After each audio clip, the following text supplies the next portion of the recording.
ମୁଁ କାହିଁକି ସବୁବେଳେ ସଫୁଡ଼ କୁହେ ତ ତାର ଉତ୍ତର ଆଜି ଆପଣମାନେ ପାଇବେ। ମୁଁ ବିକୁ ସ୍ୱାଗତ କରୁଛି ଆପଣମାନଙ୍କୁ ଆପଣଙ୍କ ଚ୍ୟାନେଲ ଜସିପୁର ବାର୍ଡ଼ସକୁ। ତ ଚାଲନ୍ତୁ ଭିଡ଼ିଓକୁ ଷ୍ଟାର୍ଟ କରିବା।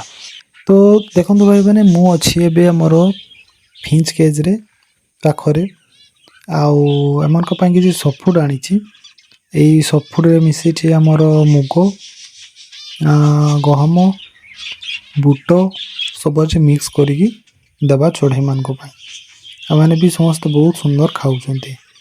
ଆଉ ଦେଖନ୍ତୁ ଏଠି ଆମର ଚିକ୍ସ ଗୁଡ଼ା ଯେଉଁ ବାହାରିଥିଲେ ସେଗୁଡ଼ା ବି ଟିକେ ବଡ଼ ହେଲାଣି ଆଉ ନିଜେ ବି ଖାଇବା ପାଇଁ ଷ୍ଟାର୍ଟ କଲେଣି।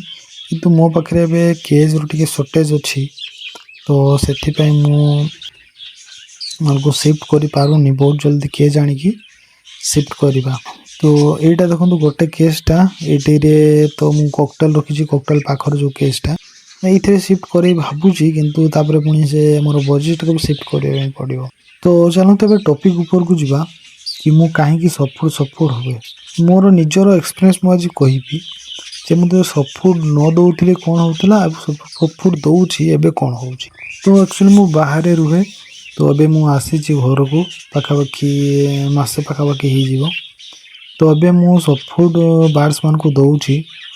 ଆଉ ଯେତେବେଳେ ମୁଁ ବାହାରେ ଥିଲି ପାଖାପାଖି 5-6 ମାସ, ଏଇ ଇଏରୁ କେଜୁ ଆମର ବାହାରିଥିଲେ ମାତ୍ର 2ରୁ 3ଟା କେତେ ଚିକ୍ସ ବାହାରିଥିଲେ। ଭାବିପାରୁଛନ୍ତି, 5-6 ମାସ, ପୁଣି 5-6 ମାସ ହେବନି, 3-4 ମାସ, ପୁଣି ଏଇଥିରୁ ଏତିକି ହିଁ ଚିକ୍ସ ବାହାରୁଥିଲା। ଗୋଟେ ବକ୍ସରୁ ଗୋଟେ ଚିକ୍ସ ହିଁ ବାହାରୁଥିଲେ ଆଉ ପ୍ରାୟ ଅଣ୍ଡା ସବୁ ଖରାପ ହେଇଯାଉଥିଲା। ଆଉ ଯଦି ବି ଚିକ୍ସ ଫୁଟେଇଲେ ସେଥିରୁ ଆମର ବଞ୍ଚେଇ ପାରୁନଥିଲେ, ବହୁତ ଜଲ୍ଦି ଡେଥ୍ ହେଇଯାଉଥିଲା ବାର୍ଡ଼ସମାନଙ୍କର, ଏଇ ବାର୍ଡ଼ସର ଚିକ୍ସମାନଙ୍କର। ତ ଏବେ ଦେଖନ୍ତୁ, ଏବେ ଗୋଟେ ମାସ ଭିତରେ 6ଟା ଚିକ୍ସ ବାହାରିଲେ, ଯେଉଁଥିରେ କି ଆମ ଭୁଲ ପାଇଁ ଗୋଟେ ଚିକ୍ସ ମରିଗଲା। ଏବେ 5ଟା ଚିକ୍ସ ଅଛନ୍ତି। ତ ତାର ଫରକ ହେଉଛି ଏଇଟା, ଯଦି ଆପଣ ଦାନା ଦେଇଦେବେ, ଖାଲି ଦାନାରେ ଚିକ୍ସମାନଙ୍କର ହେଲ୍ଥ ସେମିତି ରୁହେନି, ଆଉ ଚିକ୍ସ ମାନେ ବହୁତ ଦୁର୍ବଳ ହୁଅନ୍ତି ଖାଲି ଦାନାରେ। ଏବେ ଦେଖନ୍ତୁ ମୁଁ ସଫୁଡ଼ ଦେଉଛି, କେତେ ସୁନ୍ଦର ହେଲ୍ଦି ହେଇଛନ୍ତି। ଆଉ ବାର୍ଡ଼ସକୁ ବି ହେଲ୍ଥ ଦେଖନ୍ତୁ, ବହୁତ ହେଲ୍ଦି ହେଇଛନ୍ତି।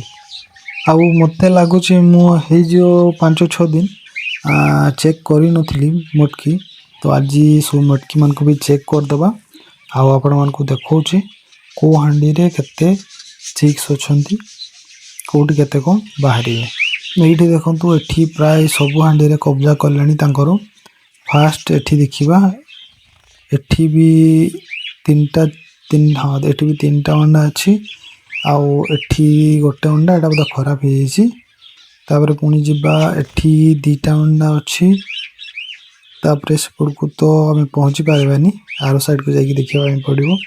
ତାପରେ ଏପଟେ ଦେଖନ୍ତୁ, ଏଠି ଅଣ୍ଡା ଆସିନି ଏପଟେ, ତ ଏପଟେ ବି ନାଇଁ, ଏପଟେ ବି ଆସିନି, ବହୁତ ଜଲ୍ଦି ଆସିଯିବ ଏଥିରେ। ଆଉ ଏଠି ଅଛନ୍ତି ଦେଖନ୍ତୁ 3ଟା ଚିକ୍ସ, ଆଉ ଦେଖନ୍ତୁ କେତେ ଫିଡ଼ିଂ କରିଛନ୍ତି,